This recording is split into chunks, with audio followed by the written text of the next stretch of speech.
esta noche. Juego a la bomba loca.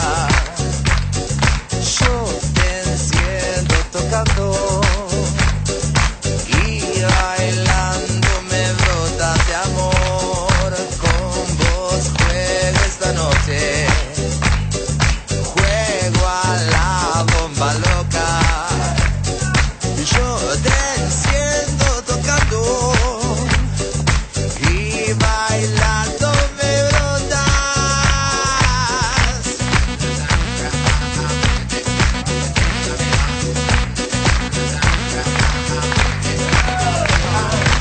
Si no te encuentro me voy a morir y si estoy muerto quiero resucitar. Seguimos acá en 678 y ahora tenemos la respuesta que dio Duhalde a este asunto de cómo llegó a ser intendente de Lomas de Zamora en el año 74. A ver, que parece que no se preocupó mucho igual.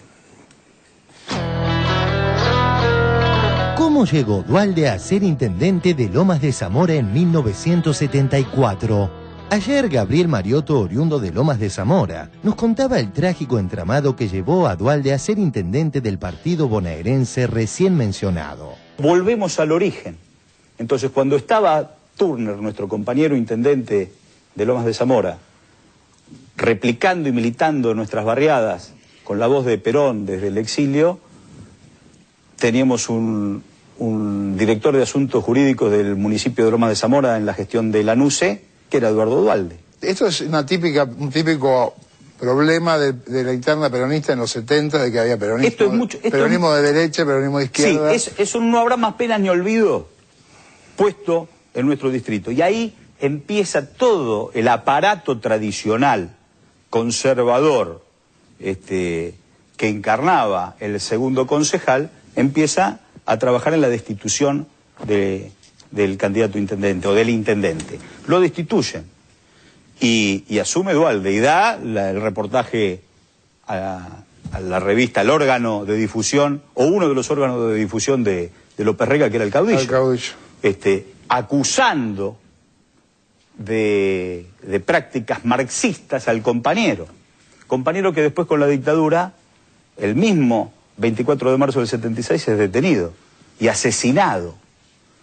Mientras Turner era detenido y asesinado, Duhalde entregaba la intendencia de Lomas de Zamora ordenadamente 10-15 días después de producido el 24 de marzo a la dictadura militar.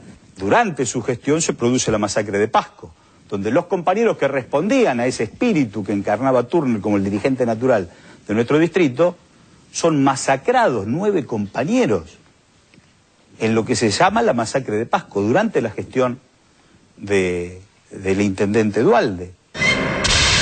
Hoy Duhalde, en diálogo con Jorge Rial, intentó minimizar el hecho y, haciendo obvia referencia a este programa, cuestionó una supuesta falta de creatividad de la tanqueta. ¿Usted sigue siendo peronista? ¿Qué otra cosa puede ser? Jorge, ¿usted sigue siendo locutor y trabaja en televisión? Y claro. Cuando lo quieren sacar del peronismo y todo eso, ¿es más por miedo? ¿Le tienen miedo? Claro. Sí. Están entrando en pánico. ¿Ah, sí? ¿Están entrando en pánico? Están entrando en pánico. ¿Por qué? Y porque saben que le voy a ganar. Es evidente que Duhalde es un dirigente político que tiene sus lazos de poder con el establishment, y esto es lo que le sigue dando poder, ¿no? No, si uno mira cualquiera de las encuestas que existen hoy en Argentina, sean las que trabajan para el oficialismo, las que trabajan para la oposición, nadie lo tiene a Duhalde ni como primero, ni como segundo, ni como posible candidato que llegue a un balotaje. Están entrando en pánico. ¿Ah, sí? ¿Están entrando en pánico? Están entrando en pánico. ¿Por qué? Y porque saben que le voy a ganar. ¿Está convencido? No, están convencidos ellos, que es lo riesgoso para mí. Entonces todos los días están inventando algo para tratar de perjudicarme, pero que tienen poco argumento, entonces se repiten, no tienen creativos. Tienen que empezar a lanzar cosas y que es culpable de esto, culpable del otro. Mientras Turner era detenido y asesinado, Duhalde entregaba la intendencia de Lomas de Zamora ordenadamente 10-15 días después de producido el 24 de marzo a la dictadura militar. Para finalizar, Duhalde nos regaló un chistazo al compararse con Lula. La causa de los trabajadores. Y yo que provengo de allí. Yo fui el primero, después fue Lula, que provengo del movimiento obrero.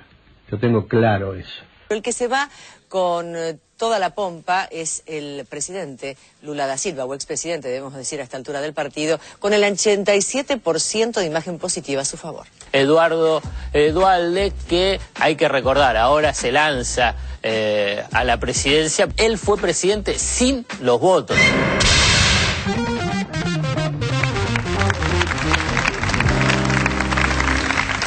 Cabito, te veo preocupado por esto. ¿Qué te pasa? No me preocupa una sola cosa. Cuando le pregunta a Real, Jorge Real le pregunta si sigue siendo peronista. Usted sigue siendo locutor, no es locutor. Ah, bueno. Entonces no vale nada. No vale nada. No vale nada. Pressman, ¿qué le parece esto? El primer trabajador yo pensé que era otro, ¿eh? Es que yo creo que a los personajes históricos hay que verlo con sus claroscuros. Si no, uno comete, y si uno hace análisis político y no meramente comentarios políticos, tiene que mirar las cosas, me parece, hay que tratar de intentarlo con perspectiva histórica. Y la perspectiva histórica significa salir del microclima en que uno vive. Es decir, a la mujer más bella, si uno se la acerca y le pone una lupa, empieza a ver una cantidad de irregularidades y hasta alguien puede decir que no es bella, supongamos Araceli González. Entonces, el personaje Duhalde es un personaje que en líneas generales su gobernación fue realmente muy floja. Fue el hombre que fue con Menem que implementaron el modelo de convertibilidad.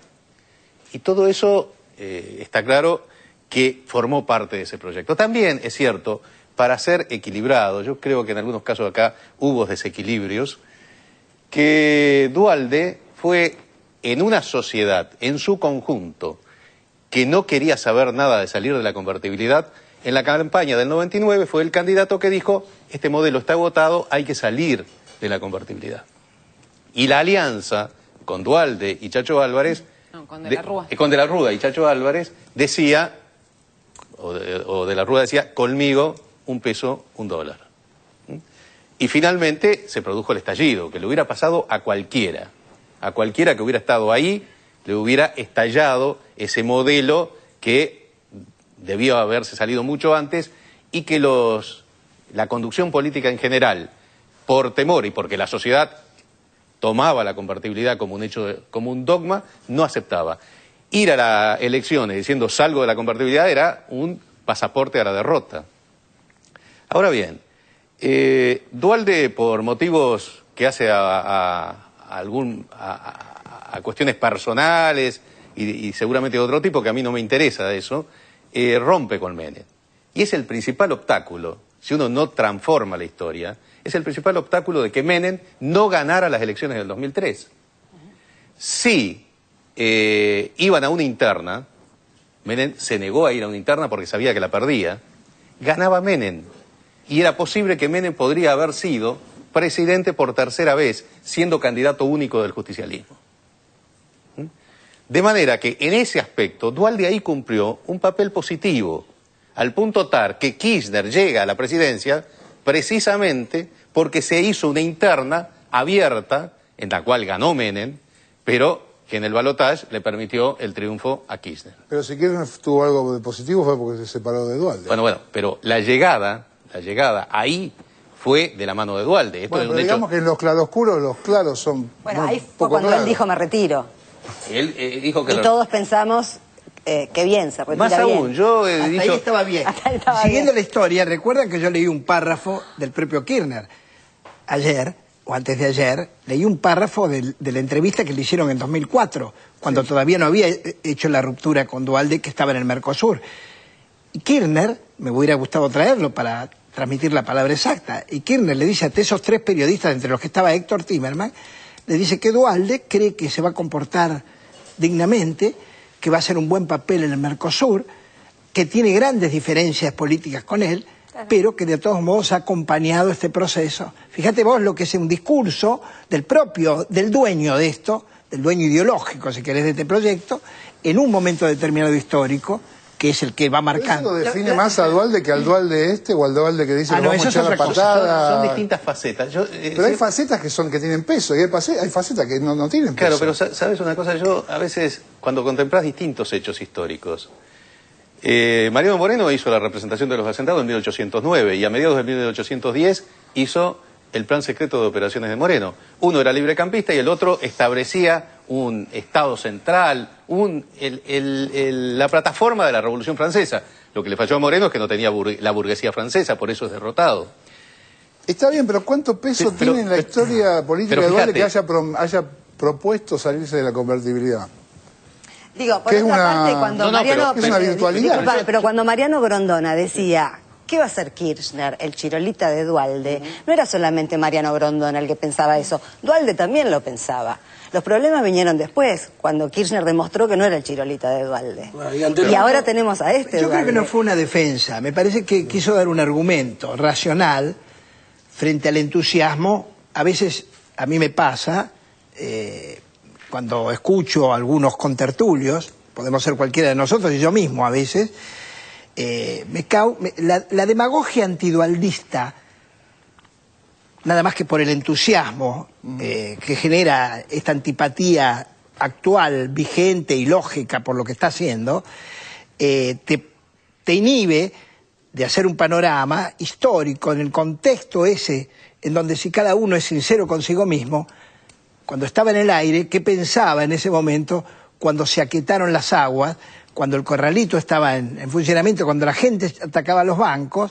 Entonces, esa gobernación, esa presidencia ardiente, la sobrellevó como pudo dentro de la mediocridad que tiene su capacidad de estadista. Pero la sobrellevó, sea porque era peronista, porque todavía conservaba algo. Entonces, vos lo que querés decir es si eso hace, digamos, equipara los negros. Probablemente no. No, seguramente que no, yo creo que no. Lo que creo es que no se puede analizar un determinado periodo de una enorme complejidad, nada menos que la peor crisis de la historia argentina del siglo XX, con las actitudes actuales de Duhalde, que seguramente vuelve a sus posiciones de la convertibilidad, a la época en que era gobernador, incluso muy acentuada, porque hoy se tiene que presentar efectivamente como la contracara del kirchnerismo y como la representación más extrema del establishment. Pero a mí no me parece, porque si no, pienso de que uno hace mitrismo desde el campo nacional, es decir, tratar de adecuar determinados hechos históricos en función de las circunstancias actuales. Yo creo que igual pensar que un programa de tele puede hacer análisis histórico en 5 minutos tampoco es, tampoco es justo. Es un poco como ir a ver Rocky 8, ¿viste? Ya sabes cómo termina. Ya no la viste, pero sabés. Daniel. Me parece que un poco lo que decía recién Sandra, ¿no? Cuando dijo me retiro de la política, era un hombre que hubiera quedado en la política, no digo como el hombre que piloteó una crisis a la que seguramente también puso su granito de arena. Recordemos que ni sus propios compañeros lo votaron en la elección que él pierde en la Alianza, porque si perdió la votación, buena parte del peronismo de haber votado en ese momento a De la Rúa Chacho Álvarez para que ganaran, ¿verdad? Entonces, cuando él se retira de esa presidencia interina que tuvo la oportunidad de tener, creo que hubiera sido un buen momento de retirarse a la política. Me parece que ahora está mordisqueando retazos. No lo veo por la senda del éxito en esta elección. Espero que así sea. A mí me daría pánico que fuera nuevamente presidente de la Nación. Lo que dice Daniel Fanego es lo que dije en algún programa anterior en que estuve, que si se hubiera retirado en ese momento, tal vez la historia hubiera Sería sido, como Suárez, ¿no? hubiera sido España, bastante benévola, más allá de... Sí. Pero no es el caso. Pero no es el caso. No es el caso. Y justamente el papel que hoy cumple es en última instancia lo que hace el peronismo federal, el dualdismo, es menemismo sin Menem. Esta es la historia. Y el menemismo sin Menem tiene un nombre, que es aportar una base de apoyo para candidatearlo a Macri. Como Banchero sin Fugaceta, lo mismo. Exactamente. Bueno, Es la hora, ¿no? Nos vamos al corte con esta definición. Ya volvemos con más 678.